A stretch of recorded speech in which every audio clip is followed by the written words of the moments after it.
harrakuhum bin nar, to blow up the people with your fire or your bombs. Of course, when Quran says 1500 years before, he won't use the word bomb. Bomb were not available in those days. He used the general term to blow up the people and to kill them by blowing up them. It is reported by Abdullah ibn Abbas that it means that to blow up the people with anything which fires and burns them. And Abd bin Humayd and Ibn al-Munzir reports from Qatada, the follower of companion, a great muhaddis. He said, Harraku, this is blowing up the people. Again, Hazrat Qatada says, and Imam Qurtubi and Abu Hafs al-Hanbali reports the same. And Imam Fakhruddin Razi reports in al-Tafsir-ul-Kabir.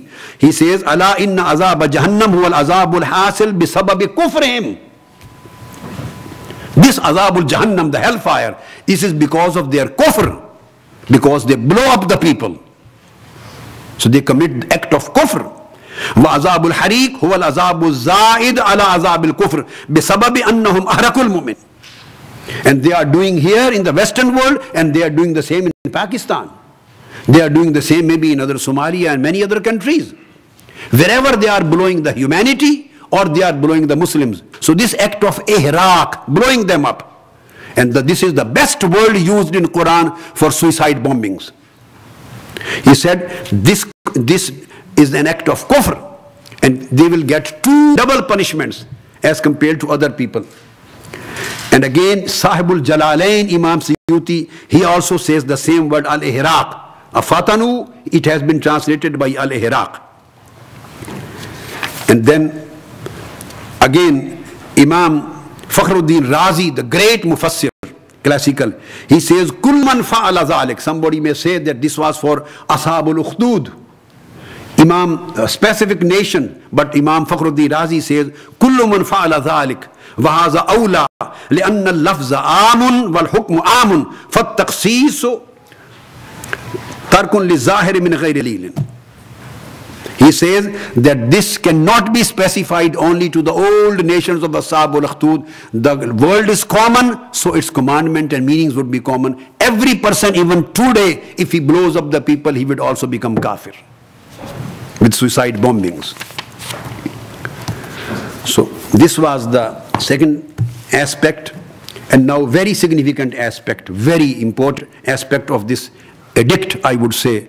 The terrorists of today are Khawarij, they are Kharijites. Holy Prophet ﷺ mentioned in more than 100 traditions. They are Kharijites. I hope you have heard the name Kharijite, and maybe some of you, they haven't heard. Kharijites were the people, the first group of terrorists in the history of Islam who took up the arms. They were with the last Orthodox Caliph of Islam, Sayyidina Ali radiyallahu ta'ala anhu. When a situation arrived that he decided for dialogue, conversation, and a peaceful settlement of dispute through dialogue. This is very significant, which shows light on the mentality of terrorism. When he decided that we will decide the matter peacefully, we want peaceful settlement of the dispute, and we want by an arbitration, and we want through the dialogue. When they heard of dialogue, peaceful settlement of dispute, and arbitration, they came out of the army, and they were the first person who took arms against Sayyidina Ali, the fourth Islamic Orthodox Caliph. And they said, we don't accept dialogue. Now, I'm giving you a historical picture so that you may apply it on the present day terrorists. We don't accept peaceful settlement. We don't accept settlement through dialogue. We accept settlement through sword. So some people think that Islam has been emphasizing the sword. It would be absolutely wrong. My dear and respected audience and the journalists and the leaders of the community, I would say a wrong image has been presented about Islam in the Western world. The reason is that media is always interested in news. And peaceful people never create news. This is the first time I would congratulate you that a declaration of peace has created a news. Throughout the history, media is always looking for news, and a terrorist terrorist creates news which peaceful person cannot do. So that's why they were always being propagated and promoted. And the picture which Western world got about Islam and Islamic Ummah and community, that was because of the terrorist people and the people shouting here on the roads and saying, we will hit America and we will hit Britain and we will do this and that, the silly people. So these were the news which have been always promoted, and they are very few people, but they are armed. Single armed person is powerful than 100 unarmed persons. They are not even 1% of the ummah, but unfortunately they have the power of nuisance. Holy Prophet ﷺ, they are continuity of Kharijite. So they came first group of terrorists who became terrorists. They took up the arms and rejected the method of peaceful settlement of dispute with dialogue. They said, we believe in settlement with sword and gun. They became Khawarij. And it would be interesting to know that Holy Prophet of Islam sallallahu alaihi wasallam, he mentioned more than 100 times in ahadith about these terrorist people. And I have written a full-fledged book on this, and the Khawarij terrorists, a separate book other than this fatwa. And I have collected 100 ahadith in my book, separate book. It was done many years before. So what happened? Holy Prophet ﷺ mentioned. And second, maybe an understanding, a misunderstanding I want to remove today.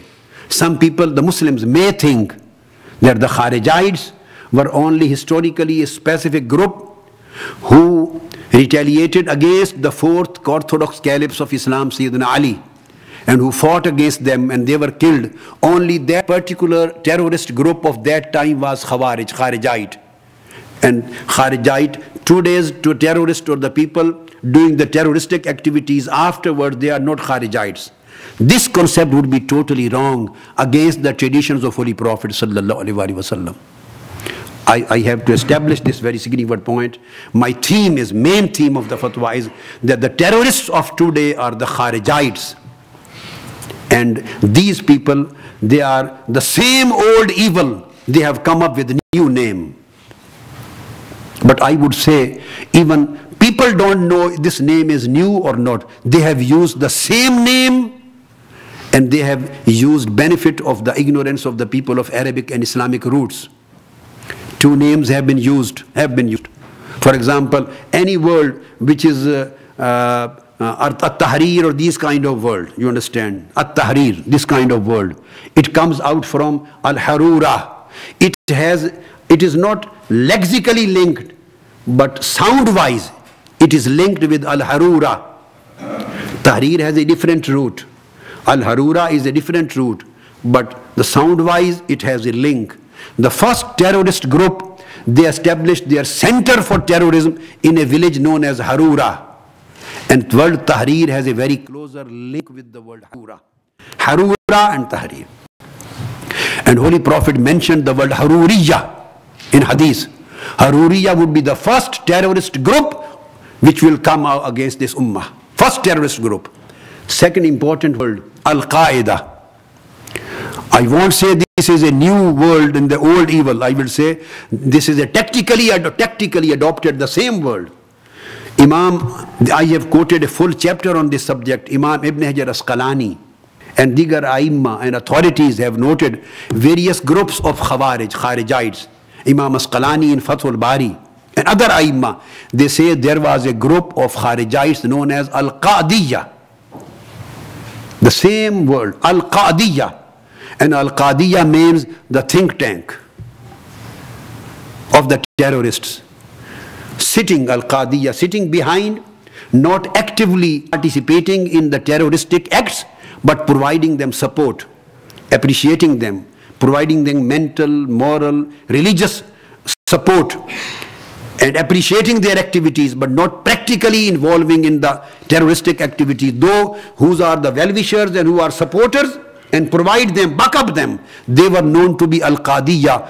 Our every book of Islamic history possesses this name. So what is the difference between Al-Qadiyya and Al-Qaeda? Just the letter Alif has been added. So this is a Kharijite movement